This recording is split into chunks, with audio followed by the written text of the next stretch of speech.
to the Nano Blitz podcast, brought to you by forced unemployment and COVID-19.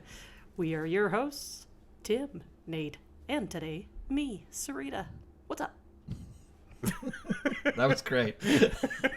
Sarita, it's really good to have you on the podcast again. This is our favorite guest of the show. You were number one. Jason's number two. We didn't have anybody else of note on the podcast. I mean, Nobody I don't think he listens anyhow. Not like Ryan Tannehill. Yeah. Right. Well, yeah, Paid. and congratulations, Ryan Tannehill. Really congratulations. Good for him, man. Yeah. Cha-ching! That's right. It has been a while since we have done this. Cha-ching. But we are here. We have another... Show me the money. We have another podcast episode. It's been since like October since we've done a podcast. Yes. So, yeah, life happens, as we all know, Wow. Yeah. with COVID-19 and everything like that, kind of at least forcing this trio into social distancing. It's okay. I can't really touch Tim right now. Which is very disappointing. I'm crying.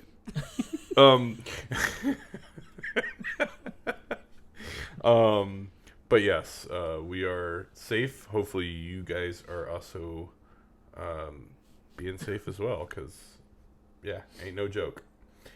And hopefully you got your TP. But anyhow, I never thought I'd feel so smart for buying toilet paper when I actually needed it. Right? yeah, and I still can't buy ramen noodles. I've tried to find those things. They're just like gold somewhere else. Anyhow, I mean they're easy. Whatever. I Shelf may have life. specifically requested them when he went out to shop, so if I'm gonna have to like totally live summer bachelor or college life, I'm gonna roll with it. I didn't think to have you look for macaroni and cheese boxes though. I did see those, but I just stuck to the ravioli and Back in the everything day, like and that. make it like with the coffee maker water. Oh, okay. Yeah. I think macaroni and cheese is definitely a good substitute for ramen if you cannot get ramen. Yes. What's your go-to ramen flavor? Oh, I usually go with the beef, but I Okay. also drain out the water before I put the seasoned packet in it, so it's stronger. Interesting. Okay, I'm a beef guy. I'm a chicken guy. Okay. Now my wife does a mix. She puts both into the same beef and chicken. What a weirdo. Oh, I mean, what? Now, to be honest, if you made me blind taste test them, I don't know that I could tell you which one was which. Yeah, it's just broth, basically, anyhow. But I do got a couple fancy ramens. I got like a teriyaki one in there. And Really? everything. Is it like the ramen brand at 20 cents a bag? Or No, it's like, instead these are like 80 cents Oh, to $1. You So know, it's quite a bit It's more fancy expensive. ramen. Yeah. You know, and it has actually It's like 4 times vegetables, the you know, cost. like what resembles vegetables or whatnot that are dried or whatnot. Freeze-dried Anyhow, vegetables. It reminds me of the cups. I used to buy the cups when I was in college. Oh, yeah. You just put cup the of noodle. Cup of noodle kind of thing, yeah. They had those, but I was like, no. Right. So again, thanks for listening to our ramen noodle podcast. Brought to you by TB12. That's right. Anyhow, Totally on the nutrition plan. Yeah, speaking of TB12, a lot of NFL news. We already hinted Yes. at Ryan Tannehill signed a big contract. Personally, I don't care what you say about, oh, he only completed like 8 passes in the playoffs. The dude managed the game. Yeah. He was efficient. He did the game plan. He played really well all season long from the moment he took over as a starter. I'm happy for him. I don't think this makes Tennessee like a favorite or anything like that, but yeah. it's stability for the next couple of years. It makes sense to me. Yeah, it makes sense. You know, basically it's rather than them handing that contract to Mariota, you know, if he had actually panned out, they kind of lucked out with Ryan Tannehill, you know. Yeah. So I get it. You know. Yeah. Some breaking news here. You got to read that. Teddy Bridgewater is apparently negotiating with Carolina, who we found out is shopping trade offers for Cam Newton. Well, there's still some confusion on whether or not it was Cam Newton's idea to be traded or not. I don't think you're going to get him and the team to agree. Nobody wants to look bad for the fans. So the point is, they're moving on. It's time for them to part ways, probably mutually. Yeah, and it doesn't look like it's necessarily a pretty parting of ways there from what Cam is tweeting out and everything like that. But it'll be interesting to see where he falls because he's got such a different skill set than most quarterbacks. Yeah. And who knows what he's really capable of with that skill set anymore. That who's willing to take that on and take that risk? he can't take that beating like he used to either. I mean, even though he's built like a defensive end, but I mean, he's never been the same since he got beat up in the playoffs. That's true. So you know who I think takes him?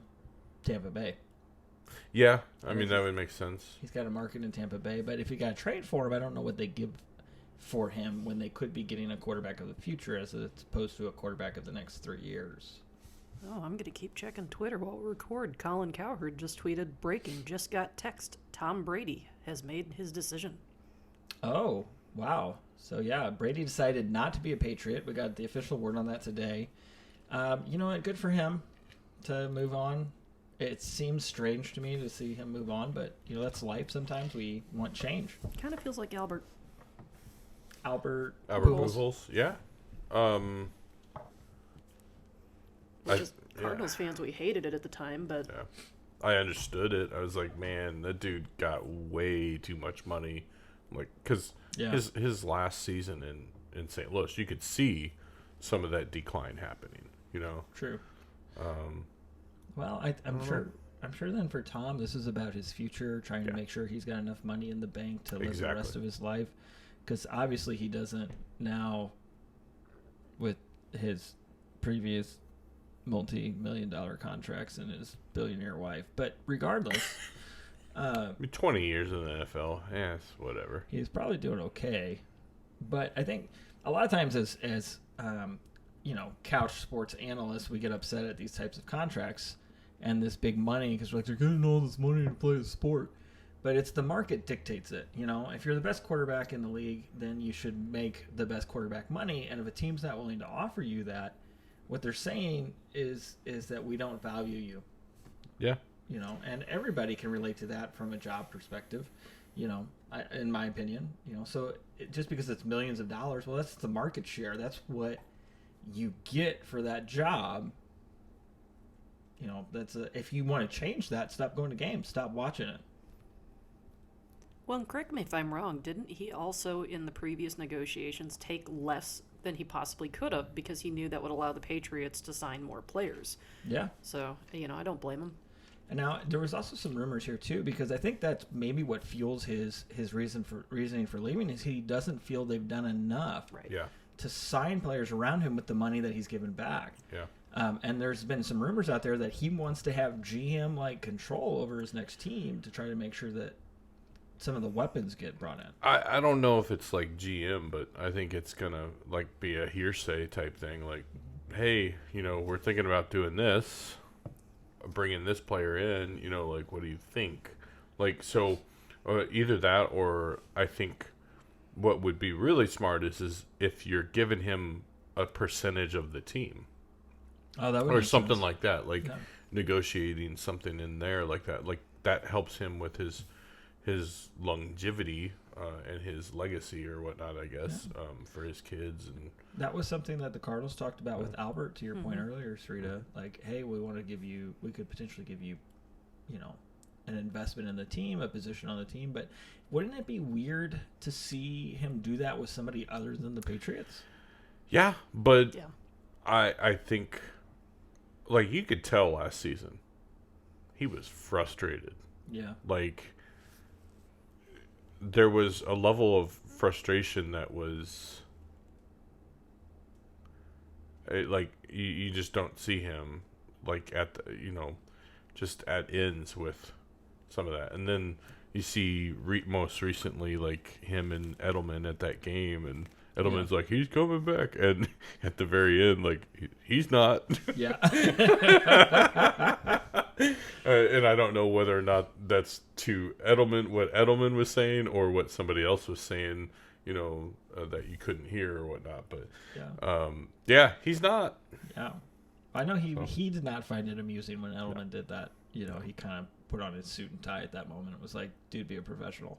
Yeah. You know, and I think that was pretty telling for a lot of people watching that, hey, he doesn't plan on staying with the Patriots. Yeah. Now, I do think it's ironic that he then did that commercial with, I forget who it was, during the Super Bowl. Oh, yeah. Where he came out on the field and said, I'm not going anywhere, which I assume in his mind was about retirement. Right. Yeah. But he's definitely going somewhere, and he was standing on Foxborough Field, so I could see how it would feel like a broken promise for a lot of Patriots fans. Yeah.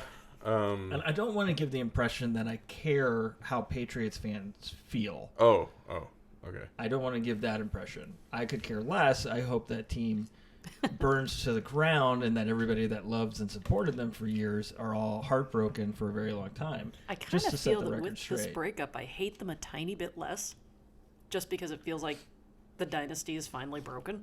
I still hate them equally. And here's the breakup made it worse for me. And for those of you listening at home, Ryan Tannehill, James Vanderbeek, Deion Sanders Jr. I think we had a new one because we had a couple. Jason obviously is in there too. Yeah, Jason's there. I feel like there was another celebrity that liked to tweet or something. I don't know. It was the player with the sleeves and everything. Oh, like yeah. It had the college player. From Mississippi State. I'll have to go look up that tweet. But yeah, here's the thing. The end of the greatest show on turf came at that Super Bowl. Yeah. Oh yeah. Yes. Right? And the greatest show on turf lost that Super Bowl. That's the St. Louis Rams, by the way. Lost that Super Bowl because, as a direct result of illegal videotaping of plays and knowing and stealing signals. You know, we've got the Astros out here who basically did the same thing, just a different way, and they're getting beamed twice a game. Well, not anymore. Well, not anymore, yeah. I mean, those guys were glad for some social distancing, let me tell you. Yeah. You know, but in the NFL, nobody cared. And the response was, well, if you ain't cheating, you ain't trying. Well, that's not okay. You play to win the game, but you play the game. You don't cheat the game. That took a lot of resistance there. Right. Do you play to win the game? You play to win the game. Yeah, we broke it. But you don't cheat to win the game. Yeah. Right? And so then when it came out that they cheated, it was like a slap on the pinky for the Patriots. It was nothing. And all the evidence was burned. So we don't even know how extensive it was, but we know it was extensive. So that was like the breaking point for the St. Louis Rams, and that's when everything started changing. We started having coach turnover. We started having quarterback turnover. You know, we couldn't get anything going. And that is what opened the door for Stan Kroenke to move the team back to Los Angeles so that he could try to line his pockets after spending, $8 billion of his own money on building a stadium. So, Hey, but they have the best new logo. Oh, wait. yeah, that LA logo is crap. I at first I thought it was a Chargers logo. That's what a lot of people are saying is it looks like a marriage of the two. Well, that's the only thing that makes sense to me is if it's an intentional because they're sharing space. We're going to have a shared, joined LA hat or something, and it was just a special release, but yeah, I don't believe that. That whole marriage is weird anyhow. Now, I did hear an interesting theory that it was probably leaked by the lead marketing guy from the team because he realized how awful it was and was wanting to get that blowback so that the decision makers would say, no, we need to go back to the drawing board. But it doesn't look like they will. I know Kevin Dimoff has been very, just playeful about the whole thing. Yeah, well, he was playful about, slandering St. Louis too. But anyhow. Well, yeah. Again, look, Kevin Dimoff and Stan Kroenke, I wouldn't spit on them if they were on fire. I live my life forgiving people, and I'm still working on that one for them. I would pee on them. Yeah. Right. But again, it brings us back to our point here is that Tom Brady is leaving the Patriots. Probably after 20 years being associated with a cheating franchise, he wants a fresh start. So he is going to go somewhere else. And the question becomes where? Where is he going to go? Where do you think he ends up? I'm going to say Indianapolis. I think that's a strong possibility because they have pieces in place there. Yeah. How about you, Sarita? Chargers make a lot of sense to me, too. Both between his wife's connections to Hollywood, what they already have built with the team, plus you can live with a certain amount of anonymity out there. And he's probably going to make bank from them if it happens, because they need something to get attention on them, because right now they are clearly the little brother in that whole awful marriage situation. Yeah, Marriage that's true. brother? Where am I going with that? I have certainly appreciated them acting like the little brother with some of the stuff they've done to stick it to the Rams. But They have been sticking it to the Rams, and that would be one more thing because they would actually probably sell more tickets than the Rams. San Diego fans and St. Louis fans are. We get each other. I tend to believe I started as I was in the shower this morning. I was sitting there thinking, no, I wasn't thinking about Tom Brady in that way. You sit in the shower? I was sitting there thinking, and I was standing actually, but anyway.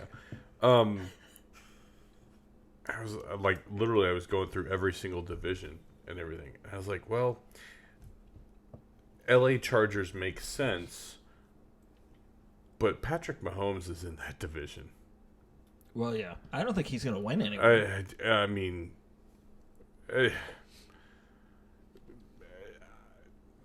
that's a tough division. You have the Raiders, who I think are, they're at least 8-8 or better every year, right? I think they have the personnel in place to do that kind of thing. And then you have Denver, who is kind of a little bit of a wild card there. Sure. The Chiefs, obviously, they just won, but they're you could already see that they're losing pieces because they had some free agents and stuff like that. Fuller signed with, ironically, the team that drafted him, Redskins. Oh, that's right. So he was part of that Alex Smith trade, that kind of thing, years ago. It makes sense for the Chargers. I still want us to call them San Diego. It just doesn't feel right. But I just don't. He ain't gonna win there. He ain't gonna win it all. No, I don't see. Name a team that he's gonna go to and win today. The Colts. Okay, that's it. I would argue the Colts and the Chargers have the best chance just Yeah. off the pieces, but it's a really narrow window for both teams. right. Yeah. So the Colts team then has to play in the AFC South. Let's say he goes to the Colts. Mm-hmm. Plays in the AFC South. Well, Bill O'Brien's gonna destroy that team. Yeah, that's possibly what Houston's trying to do is pave a way for him here. And they made. Oh my gosh! So the Colts do have a chance to dominate the AFC South, but then Tennessee's going to be a tough game to play twice. So let's say they win the division, and then who do they have to play in the playoffs? They got to play Baltimore. They got to play The Kansas Chiefs. City. Yeah. Do you really take the Colts with Tom Brady Over those two teams? Because is this Colts team any better than last year's? Do you really feel like this team is better than the last 2 seasons of New England? Not. Well, I would say the Colts team is better than last season's New England. I would say that. I would say some of the pieces in LA for the Chargers, they have the offensive pieces. I was going to say, I'd say the skill Big players time. for the Chargers are better than the Colts. Yeah. Sure. I mean, they have some. They have the offensive pieces. They have a couple of defensive pieces here that are really good, I think. But they don't have that marquee defensive guy other than Bosa. Oh, true. Now, Bosa's a beast. But so let's say he goes to the Chargers. Then again, he's got to play Kansas City twice in that division. Yeah. And again, he's got to get through Baltimore and Kansas City. And I think it's. But he had to be, before. He had to last year. And the year before. And he got through Kansas City the year before, barely. Right? In a different New England team that had a few more weapons on it, right? And Baltimore was not Baltimore at that point. And Baltimore was not the Baltimore we had last year. And, I guess you can make the argument that next year's Baltimore won't be the same. I think Lamar Jackson still has to evolve as a passer. I'll still say that, but I think his outside the numbers game is still got to evolve. But. And the other thing you have to look at on that too is the coaching in those two cities. Are those coaches going to be able to utilize him and put a game plan together that's going to work? Anthony Lynn, yeah. Frank Wright, yeah. I mean, basically Brady could step in and be Andrew Luck. Okay. Then again, we've never seen Brady in a system other than the one he's been playing in for 20 years. True. Literally, even in college, you didn't see him play in a different system because he didn't. Well, yeah, and he split time in college, so he wasn't really... It's interesting to think that every team you think of as an option is AFC. And the only team I can think of in the NFC that's been mentioned is the Buccaneers. And that's had some steam to it lately, but that just seems like a very odd fit to go from Jameis Winston to Tom Brady. They don't have the pieces. And Arians, he'll respect him, but he doesn't have the arm that Arians wants. Right. Arians likes to go vertical. I really feel like Arians is looking at the future with a young quarterback. Yeah. I don't think he's looking at a Tom Brady, where I think a team like Indianapolis says, hey, let's win now. That's why they traded away their first-round draft pick. Indianapolis says, hey, we've got a young quarterback that's been with Tom Brady before that can continue to learn from him.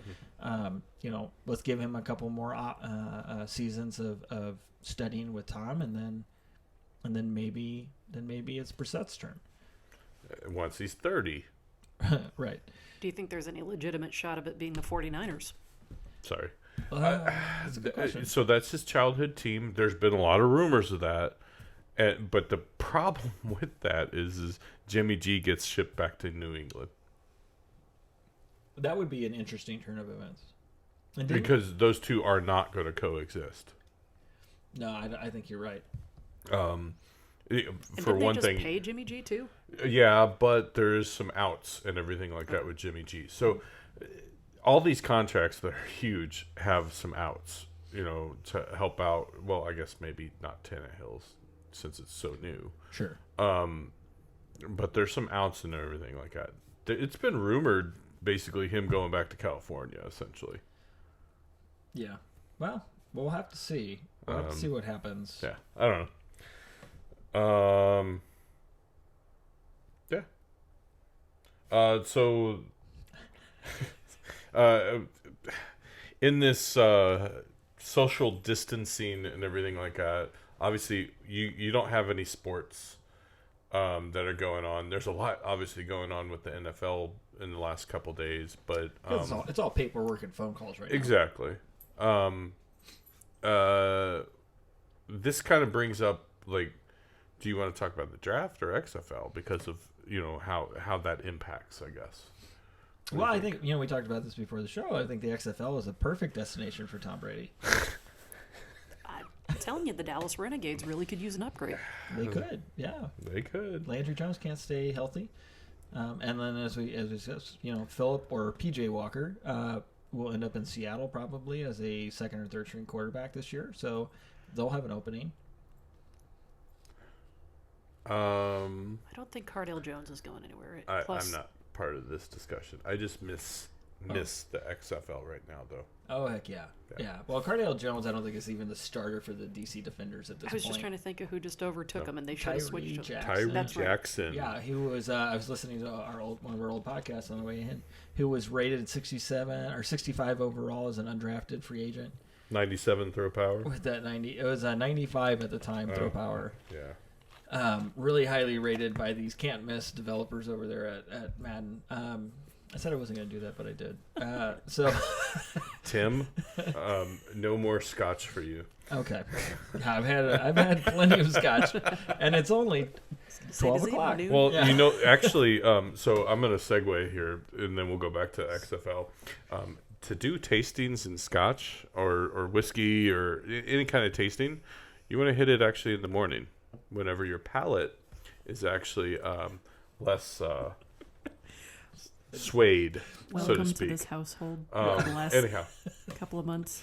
Just love the way you say palate. I told Sarita. Palette. Thanks. I told Sarita earlier that Scotch aficionado Nate is my favorite Nate.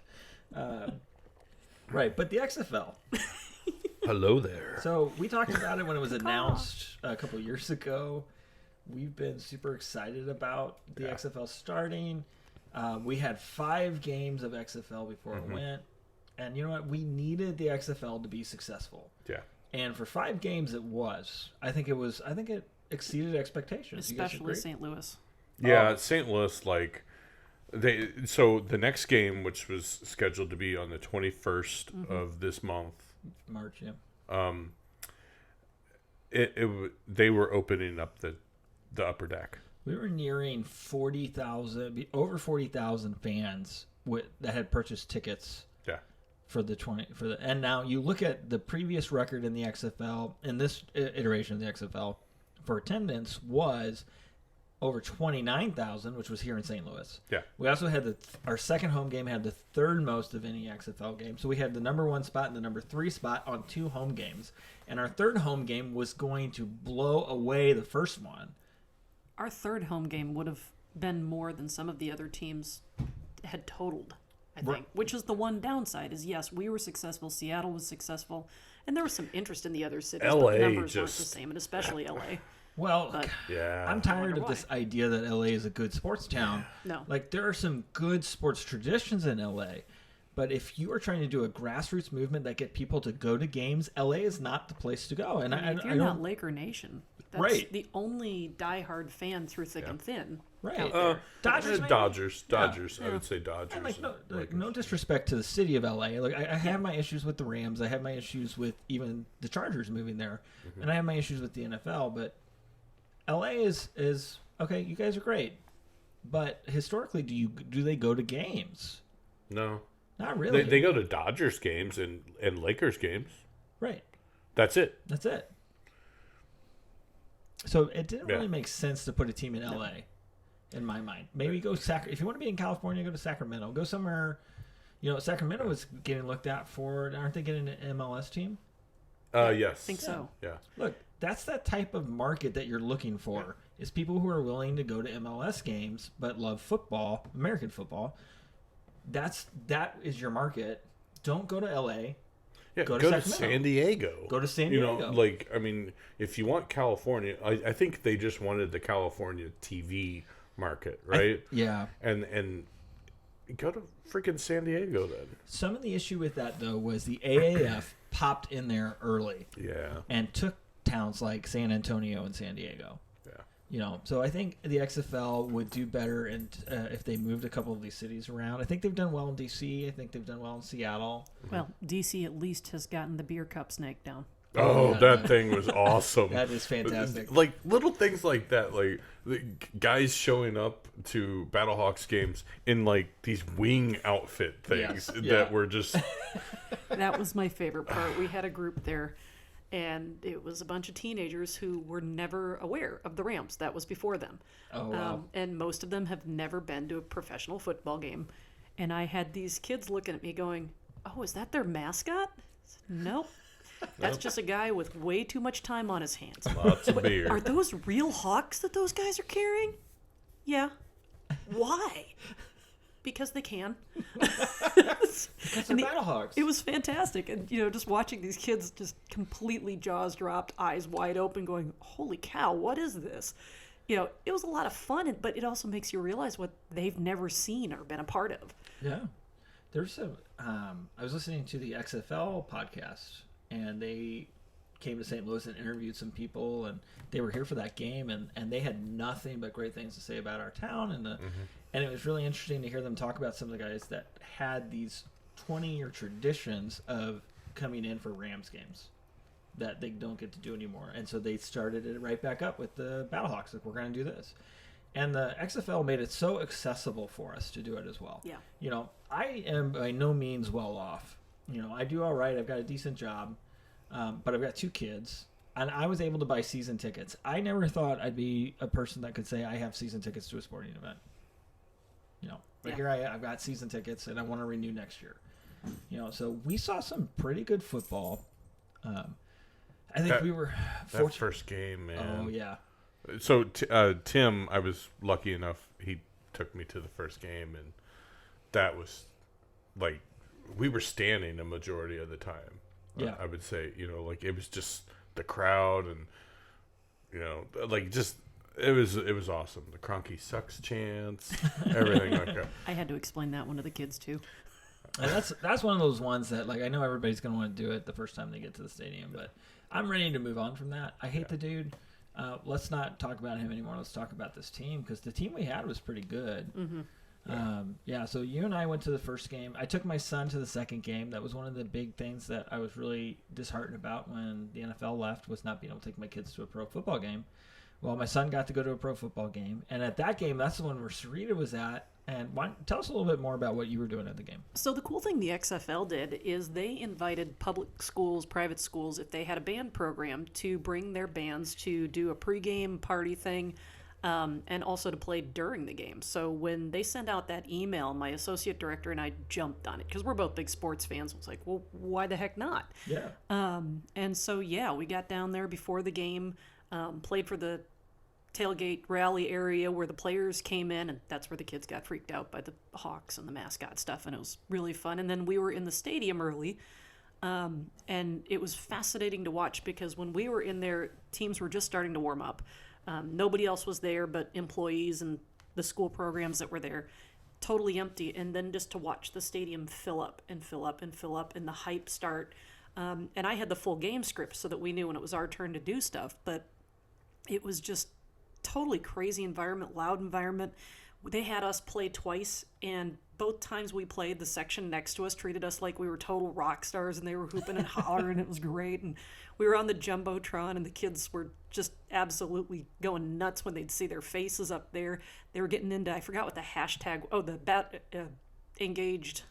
Clear to engage. Clear to engage hashtag, that if you put that on there with a picture that they would retweet it if you got it in time. And so they were having fun with that. And then there was the engagement during the third quarter break. Oh, that was funny, especially with the clear to engage hashtag Yeah. when the guy proposed, which that's a strange place to propose to your girlfriend. But I guess if that's who you are, But then when they did it and she said yes, and they handed him a sign that said hashtag clear to engage, I thought that was hysterical. So it was a ton of fun, and everybody was so, like I said, engaged, and not just my students seeing for the first time what the pro environment was like, but everybody around it and that kind of energy and noise.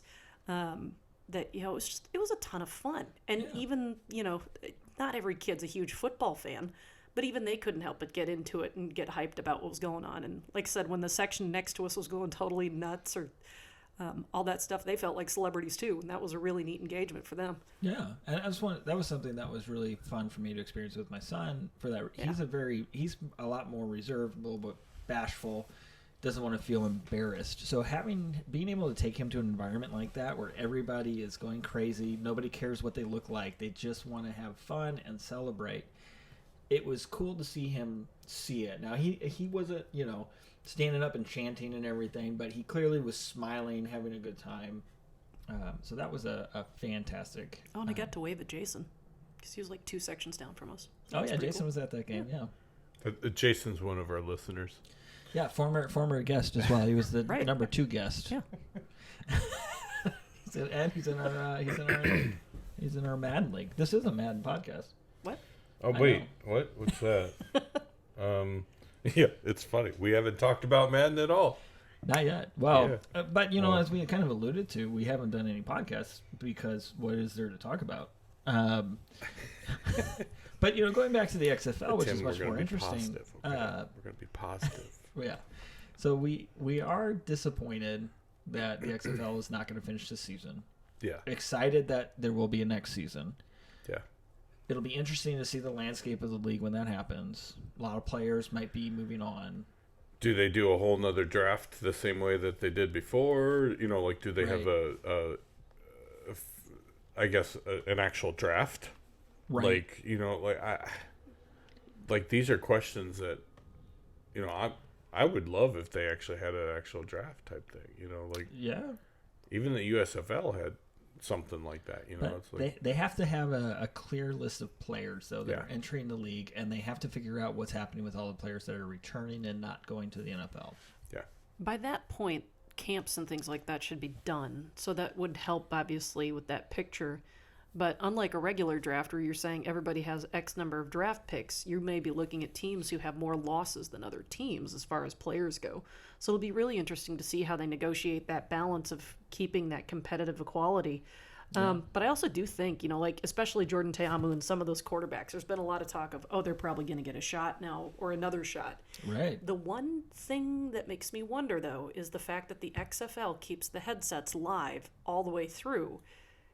Can those quarterbacks and those skill set players handle not having a headset or having that headset cut off like it is in the NFL? That they're forced to make those reads. I think that's a good point. So, it may be that some of these guys that we're going, oh, yeah, man, they're going to be in the league for sure. Well, they weren't in the league to begin with for a reason. It may get them another look, but have they grown enough as football players to make that jump? It'll be interesting to see who can. Well, yeah, I think if you look at Phillip Walker, PJ Walker, and Jordan Teamu specifically, though, I think what they were able to do, improvising, kind of how they were able to handle some of the on the fly changes of the game and getting out of the pocket and making some plays happen, I think they definitely are going to show that, hey, if they can learn that, if they can learn kind of to do the play call in the huddle, not have that radio in their ear, I think they showed that they have some of the things that it takes. So, Yeah. But again, how many players are going to show that? How many players are really going to get another chance? Hopefully Marquette King gets another chance. I thought that was really weird that he was in the league to begin with, that he's not in the NFL, but I love that he was on our team, but he should be in the NFL. Yeah. Pro football's interesting, that kind of thing. Also, he got injured in that last game, Yeah. and they signed another punter. So I'm curious. I'm hoping he's healthy. I'm hoping he's okay.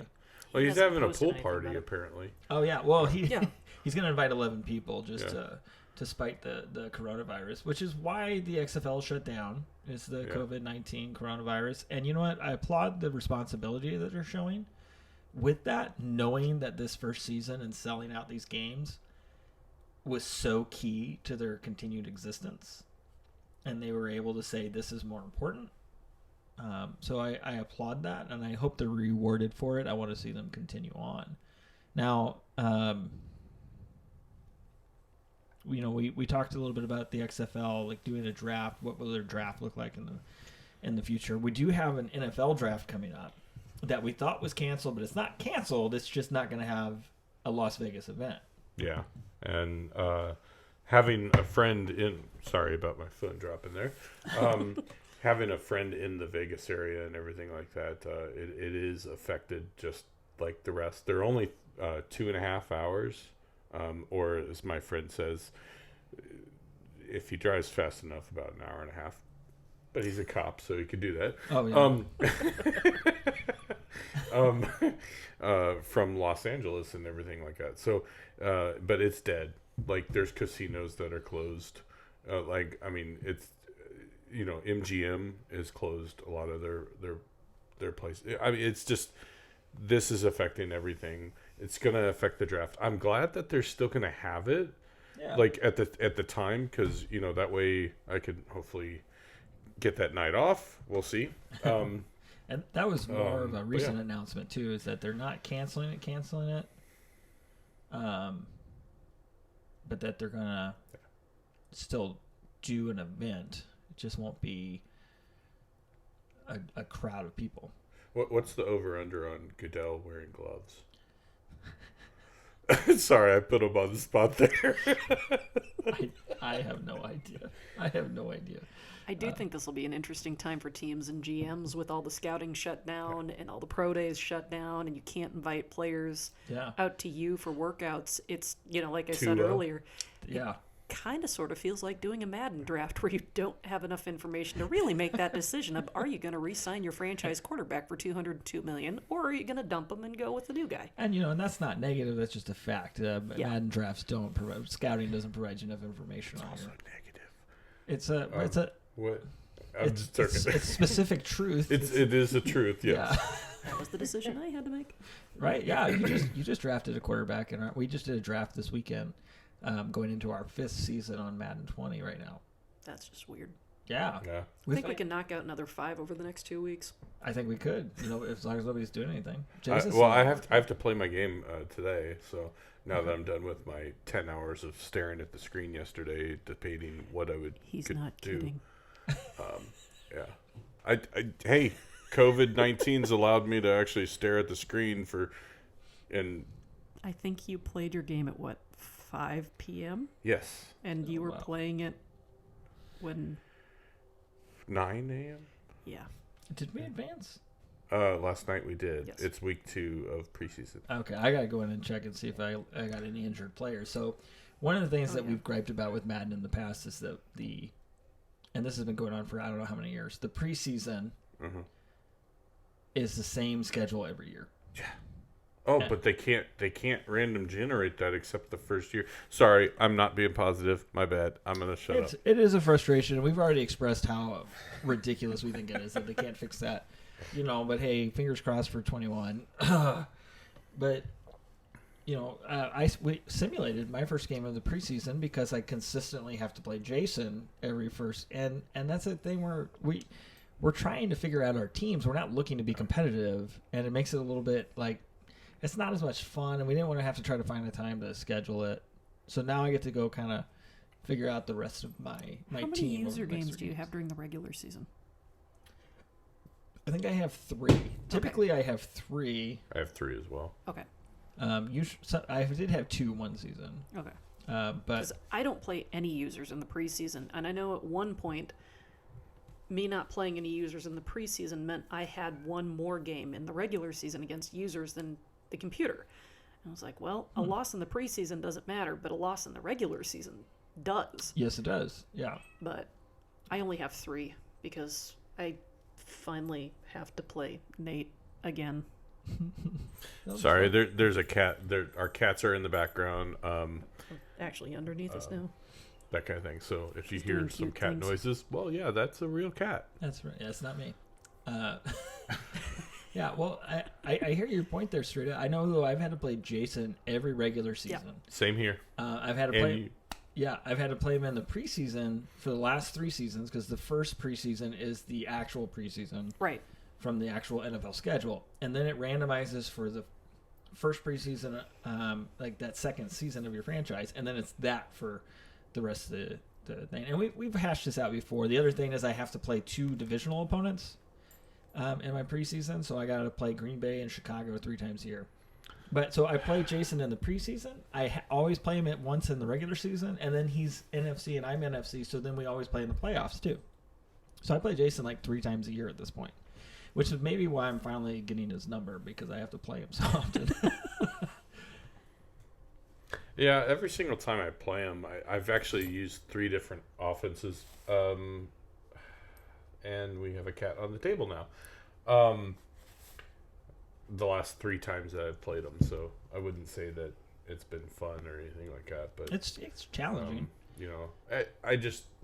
I'm at that point where I don't see how these 32 team leagues do it. I don't either. Constantly playing each other. They've got to be doing a lot of simulation. Yeah. I don't know. I don't have a schedule to be able to play 3 games a week against other people. Yeah. Yeah. But yeah, we just did a. She's trying to steal the twist ties that Tim had the microphone cords wrapped up in. So we just did a draft, and that's another thing that I'm. So my biggest draw to Madden 20 all year has been developing draft classes. So I have really enjoyed doing a lot of work on creating a 2020 draft class and a 2021 draft class. Got a lot of input from other users, got a lot of, pre-generated players that kind of helped me. Otherwise, I wouldn't have had the time for it. Nate's helped me do some of the scouting, got me turned on to some of the places where I can find better information. And then I've just tried to tweak it. And the big thing from day one was to try to match the ratings adjustments. So with Madden 20, we saw a bigger rating spread.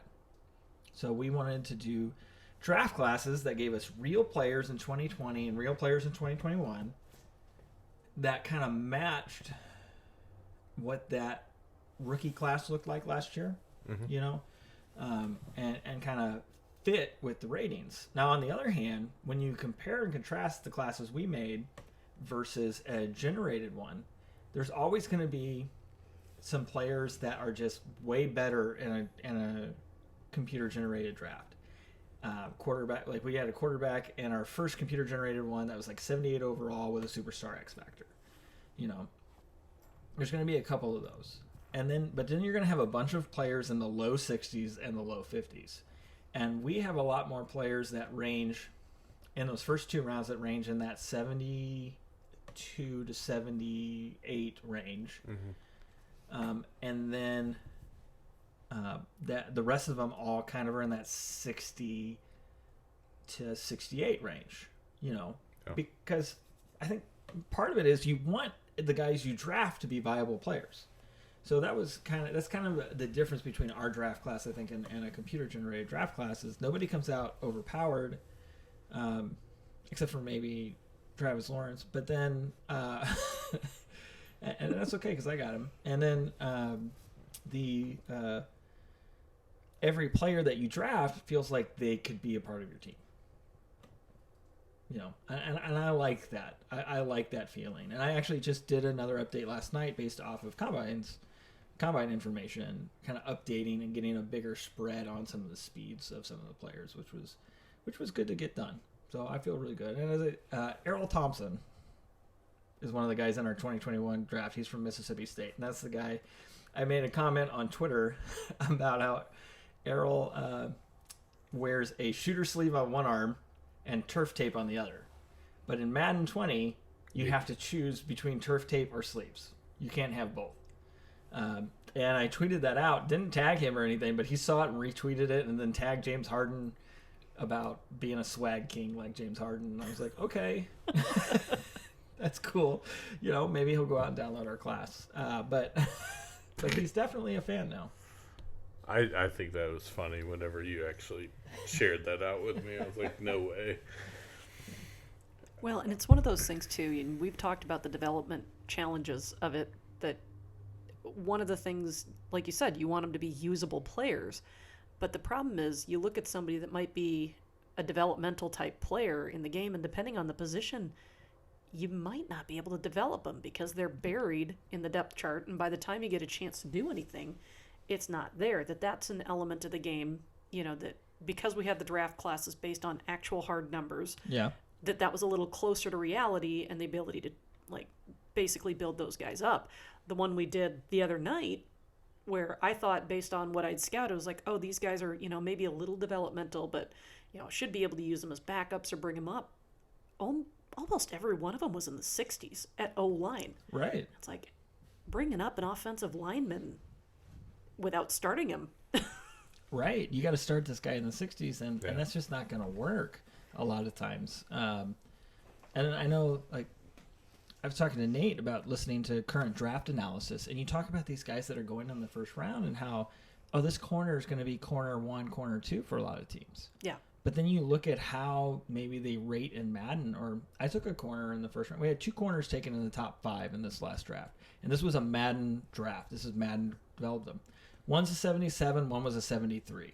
Okay, the 77 overall might make it as a second corner for some teams, but will still be a corner 3 for most teams. Right. Yep. You know, a 73 overall is going to be corner 4. The only way these guys develop is if teams don't sign better players, and the AI always signs better players. Case in point, my backup quarterback was a 77 overall. So in the draft, I traded him to Jacksonville, who did not have a starting quarterback, and were more than likely going to draft one for their 12th pick in the first round. I packaged a couple of other things in there to make it worth their while. So they now have the 77 overall starting quarterback who's a star developer. With their second round pick, they drafted a quarterback. Yeah. Why? They have 2 young quarterbacks on their roster already. One of them is clearly a starter caliber. Why are you drafting another quarterback? Especially as high as the second round. It just doesn't make sense how the AI picks some of this stuff. Yeah, I mean, it's not as bad as in years past where, you know, like primary need was tight end. So the first 3 picks that team had, you know, True. like were a tight end. It's not quite as bad as that, but the problem is that we're also to the point by by the end of year 4, the salary cap is not enough, and because you've developed all these players, and also the other teams are they have some diamonds that they've developed and stuff like that too. So, like you have that mixed in with okay, well, if they're developed, they're not starting, so they're just wasting draft picks. Yeah, it's kind of how it looks. Yeah. Yeah. And I don't like I had the first pick of the draft, and to everybody's chagrins or whatever, I don't know. I had the first and the 18th pick. I didn't even pick in the first round. You know, like it was just one of those things. It's like I should have not picked in the first round, but I did. I was like, man, I'm at a salary cap. Like, I've got to sign Kyler Murray next year, you know, like all these things. And I'm just sitting there thinking, I was like, I can't do this, you know. And I've developed all this talent that I don't want to get rid of, but I have to. Yeah. So, yeah. Right. Well, I think, though, like, the draft class editing feature is one of the best features Madden has right now. Yeah. And even that is like I've already mentioned, there's things where you can't mix and match certain gear. Sometimes it can't count.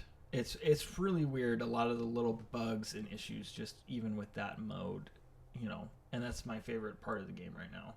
And it still is frustrating, but it makes me want to go back and restart our league and do these drafts again because I just really enjoyed putting that time and effort in there. So. Let's do it. Yeah, let's do it. I was thinking not tell Chad and I was thinking about doing a rebuild using the newest draft classes. Yeah. But I don't know what team I'd want to use. And I also don't really like a lot of the Madden YouTubers. Like not as people, but like as that format. Yeah. yeah. And I just don't know that I want to put in the effort and do that same thing, you know.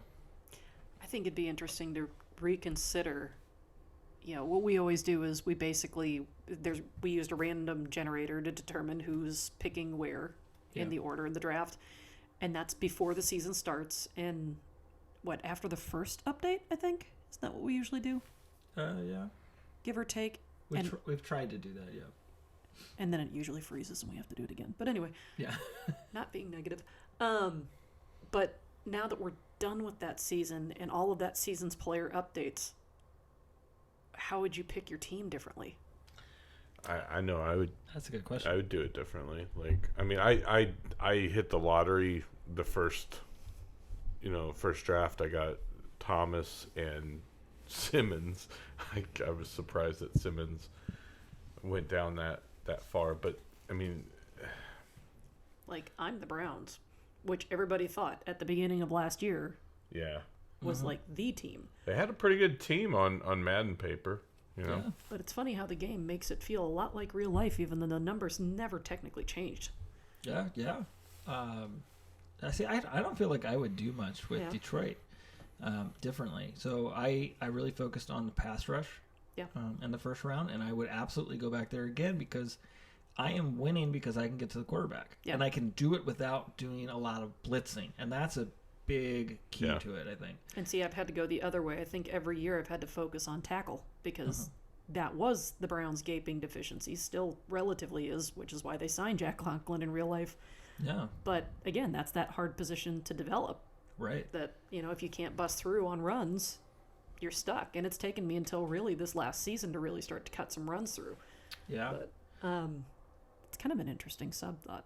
I've also thought it'd be fun just for the heck of it to do a full-on draft of the whole league, but that would take forever. That would take a long time. I've done it just for the fun of it, but it really messes Chad up. would be upset with almost every single. Oh yeah, you took my guy. Yeah. It is interesting to think about what we would have done differently. Yeah. Because I wouldn't want to do anything differently, but now that everybody saw how well I did with Khalil Chazon, right? He might be a little bit bigger target for everybody. I would have loved to have had DeAndre Hopkins to start off with, but Oh, yeah. Yeah, well, you're using the Cardinals, and the real-life Cardinals will have DeAndre Hopkins. yes. I mean, next you already year. got rid of David Johnson, so that part was. Yeah, I was already predicting that. Well, running backs just aren't desired. Yeah. And they're he's not performed and been injured. Even in the game, they're not. They're like they're desired because you have to have them, Right. but you could You can do pretty well with Yeah, a crap back, yeah. depending on your system and your style that you want to play, you could find a guy. Yeah. So- No, I've actually really enjoyed this version having multiple backs that I utilize differently. I've been Yes. able to manage that better than I have in the past. Like, I like having a third down back, but third down back might as well just be called shotgun back. Yeah. I mean, because it's just Yeah. they're in every shotgun setting. Yeah. Having a power back that differentiates from the other two as well is kind of a neat feature. So I've been running with Chuba Hubbard since our second draft. I was able to get Chuba Hubbard. He's my top running back. Ended up getting J.K. Dobbins, who I just traded this season and got ETN instead. Kind of as a receiving back. So having a back that can receive out of the backfield to go with a more traditional elusive back has been made a really big difference for me in how I play the game. And I'm going to say, so we are pretty negative about the game. I have enjoyed this game more than Madden 19 and 18. I think a lot of my negativity is residual from the previous versions and seeing all the things that still aren't fixed. But from a gameplay standpoint, I've enjoyed the gameplay more than I enjoyed the last. I think there's still a lot of work that needs to be done. Yes, there were improvements made, but like if you're in a NASCAR race, there's 42 cars, right? Going from 42nd to 38th overall is an improvement, but you still suck. And I feel like that's where Madden is right now. Yes, okay, we've passed a couple cars. He's had a little scotch in him. Sorry. So you've passed a couple cars, but you're still not in the same playing field as you're about to get lapped by MLB The Show. You're about to get lapped by NBA 2K. There's a lot of sports games out there, and other EA titles are killing it in comparison. FIFA. FIFA is fantastic. NHL is a very good game. Look, they have their issues too. But this game, the only worst game is NBA Live. Oh yeah, that is. Why even try? Right. If you're talking AAA sports titles, the only worst title, the only more bare bones title is NBA Live. Which is fascinating because Madden is the cash cow of the company. But at the same time, I think it was Chad that said it during the draft. You're right. He said, you remember by this point in the previous version, we just stopped playing because we were all so tired of the junk parts of the game. And this one, we're fussing and moaning and groaning, but we just did another draft. We're still going. Yeah, we're still having a good time. Part of that is because we have a great group. That's true. Our group is really great. A 32-man league would suck because at least half of those people I would hate. In our group, we've only got 6 people, and I only hate Chad. So we're... I'm kidding. I love Chad.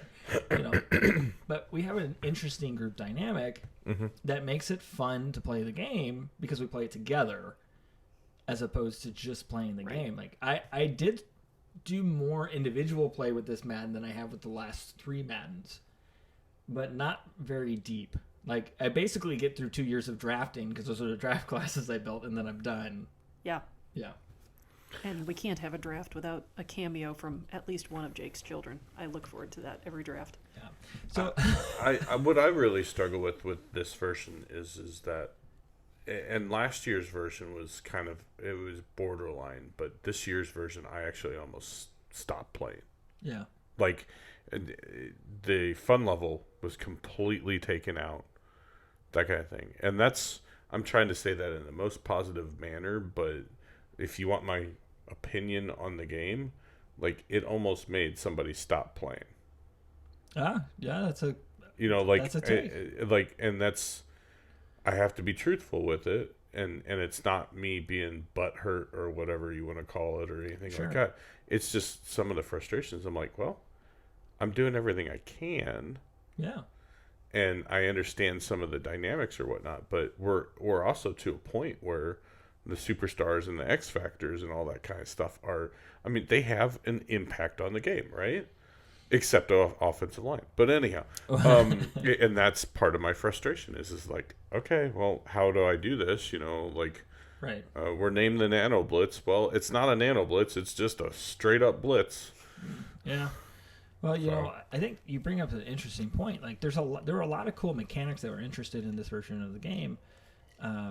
You know, superstar abilities and X Factor abilities being one of them. A lot of people were upset about the potential of X Factor abilities. X Factor abilities have next to no impact. Yeah, Right. they don't. It's the superstar ones. It's the superstar abilities that are really impacting these games. And then the only way to counter them is to have players on the other side of the ball. Well, you can't counter pass rushers with the offensive line because offensive line can't gain development traits. They have to already be a superstar. So you end up with like 3 superstar offensive linemen in the entirety of the league. You know, if you're not finding the guys. They're all on my team. Yeah. And then, yeah, probably. Now they are. But anyway, I have one. I have one. I have 4. And I just signed an undrafted free agent. That's always kind of fun. That's of this year, by the way. I only had 1 last season. But anyhow. I just signed an undrafted center who is a hidden development trait. And I won't know what that development trait is until next season because he wasn't drafted and I signed him. He won't count snaps. Yeah. But he's a 58 overall, so like, how am I supposed to justify playing him anyway? You know, it's just not going to happen. Now, if I find out that he's a superstar developer by the end of the season and he's already up to like a 63 just sitting on the bench, then maybe I'm going to consider putting him in as a starter. But at that point, I can't wait. And see, I'm not sure you can get a superstar developer that isn't playing. You can. You can. Yeah, okay. there was, So there was But a even if they couple just last sit, year. it's possible. Okay, because I haven't had anybody do that yet. So I drafted a running back and I drafted a defensive tackle late in the draft last season. Neither of them were good enough to start. The running back was just supposed to be a power back for me to be kind of that power back position. He's a 69 overall after 1 season. He is now a superstar developer now that his trait has revealed. Huh. So he was a superstar the entire time.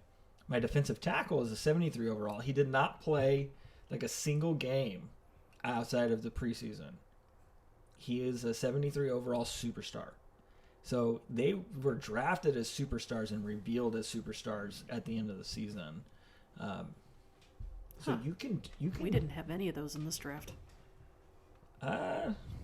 Did anybody have a hidden development late rounder? Maybe Jake had one. There are some. I've looked through rosters, and Okay. there are some from the 4th round and beyond. Okay. Yeah, I actually looked. and we signed So- in both seasons. We've signed players that Right. nobody drafted.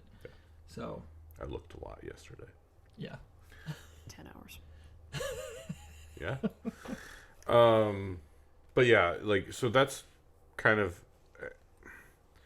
I basically, like, this playoff was kind of my test to try to make sure that I could try to have fun with the game again. And I was texting Jason during, I was like, man, I just hope that it doesn't snowball and, in the Maddenisms and whatnot.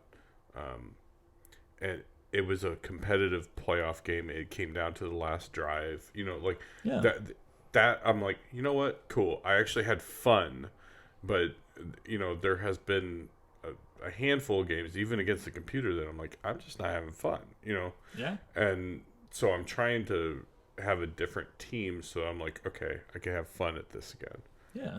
So I'm on my 4th offense. And that's the new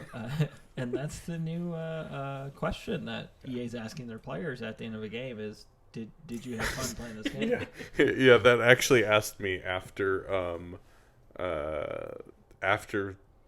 my first preseason game. It actually asked me that, and I said no.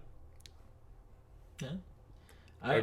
But I actually did have a little bit of fun. But I actually did a mutt solo yesterday just to see what it was because I had never done them, and I got that question afterwards, and I was like, I just said, not really. It was weird because I had to play rookie mode, and it was a what's it called? Competitive mode, and I ended up returning 3 punts and a kickoff for a touchdown because nobody could tackle the free 90 overall running back they gave me for no reason. It was just, it was weird. Yeah. My son enjoyed watching me play. He was like, "Oh, that was cool." It was like, that was too easy. You know, he thought it was super cool, but he's 9. So I didn't get the satisfaction out of destroying that opponent. I wonder how many people, this is just a speculation that obviously we don't have the answer to necessarily, who really like the mutt stuff are actually diehard football fans.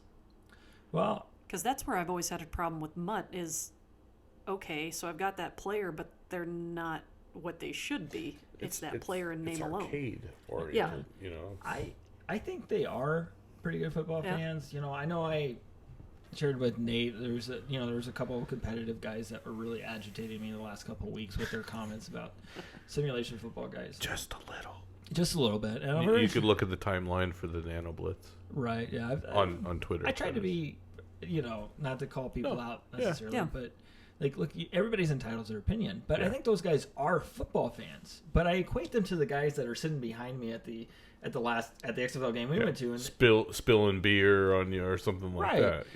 They love football. They love the experience, and you hear them talk about it, and you're like, do these guys know anything? At least I know what I don't know, and I feel like these are the types of guys that don't know that they don't know. Yeah. And there's a lot of simulation guys that are the same way. They don't know that they don't know. I was talking to Nate about that. We saw all these moves in the NFL these last couple of days, and you compare side by side the simulation football YouTuber, and then the guy who actually gets paid to comment on football, and their reactions are completely different. Yeah. And the one you can tell is a Madden guy, because he's like, oh, you could get an exact same clone of that player for cheaper. Not in real life, you can't. Yeah. If only it were that easy. It's based on system, and if you're following, he's actually referring to the Michael Brockers signing by the Ravens, and how Matt Miller was like, yeah, makes sense. Makes a lot of sense. And obviously Matt Miller is not a scout or anything like that, but he does a lot of analysis. He's an analyst, I would say. Yeah. You could love his opinion, you could hate his opinion, you could be indifferent, but he gets some things right, and he's connected as hell. Yeah, he understands football. He gets a lot of stuff right, and he is connected. He knows how to evaluate players. He's a couple hours away from us. And you know what? A legitimate business is paying him to represent them for NFL opinions. The other guys self-publish YouTube videos. Look, keep honing your craft, keep getting better, but stop pretending you know everything. Yeah. I think that's something that you and I have tried to say as often as we can since we started doing this is we don't know everything. We're okay with being wrong. We're simply sharing opinions. I'm a male. I'm not going to know everything. No comment. Just, yeah. Well, okay. I know a lot about Scotch, though. It's fun. Scotch. But anyhow, yeah, I mean, I think a lot of this just really, it sums up a lot of our, I'm getting all choked up here. A lot of our feelings, just I think what we're hinting at again is okay, community developer and real analyst and, quality of the game versus, the real, there's this whole mosh pit of things, and there's emotions and stuff like that come along, and trying to be able to contain your emotions. I've been watching football all of my life, and I'm not an analyst. I'm not a scout. I would love to be an analyst, but I'm not a scout or anything like that. But it's something that I mean, I'm the kid who would sit there, and whenever the internet was still in its infancy, in 1989, I was looking up stats and memorizing all of them. Sure. Yeah, and you know what? Yeah. My dad used to say that to me. But how do you remember all this stuff about these players and all this stuff? Because it was what I absorbed. Yeah. And even I still know that even with that experience as a child, that does not make me an expert on the NFL or on these, some of these things. And you're right. It comes down to when you have a game like Madden 20 that doesn't meet your expectations on so many levels, you have to find the joys in what you like. So for me, it was developing the draft classes. For us as a league, it's having that camaraderie with the league, So it's that community element. So then when I look at the overall community of Madden, I'm not happy. I don't feel plugged in with the Madden community because everybody is so... Look, it's okay to be upset with the game, but the way they treat each other... Yeah, that's the big thing. Like, have some social decency. Right, and we've talked about it before on our podcast, is the developers play right into it. Yep. And then you see these competitions, and the dude in the next chair right next to it, you don't want none, like, right. I mean, that's sorry if that's a terrible example of it, but like that is what you get out of a lot of the community because you're setting a precedence. Yeah. Right to be there. honest, in my ears, there's not a whole lot of difference between the 11-year-old trash talking that we always joke about and make fun of and the 30-year-old. Right. The difference is the 11-year-old doesn't have an excuse, or the 11-year-old has an excuse that they don't know better because they're 11 and they're imitating the 33-year-old. Or been modeled that. Yeah. This is, the champion, that's what he does. This is how he gets it. It's trash talk, get in your head. You know what? Stop that. Just stop it. Like, this is not... You're not on a football field. You're not trying to get a wide receiver to drop a pass so that you can make $15 million more next season. You're trying to prove you're the best at a video game that doesn't really simulate football if you really want to break it down. And it's so infuriating to see people behave that way. Yeah. I don't get it. But then again, that's a little bit of our society, how it's kind of evolved a little bit. So, I mean, there's differences of opinion on that, but you cannot say that does not happen. Sure. Whether you have a different opinion or whatnot, I respect yours. I'm trying to do it in a different manner than they're doing it. Well, here's where I struggle with respecting the opinion. A lot of times when we're talking about how you speak to another human being and having an opinion on like how far is too far with trash talk, a lot of people who would disagree with my opinion will disagree with it in a disrespectful way. And that's what I was kind of hinting at. Yeah, and then that's where I just need to move on then and not be a part of this community because I can't take what you're saying, and I don't take you as a person seriously at this point. So now I will put the disclaimer in that Jake is allowed to trash talk Chad. Oh yeah, that is amazing. That's a different category. So Jake, keep doing what you're doing. Yeah. You're good. But you know what? Here's the thing: is with our league, we have an established bond that everybody knows that we all care about each other, and everybody makes fun of Chad. Our communication is not just about the game. We know each other outside of that environment. It's not just that one element of life. Absolutely. So there's a lot there that we're unpacking, and it's amazing how much we talk about with this game that is not actually the game. Yeah.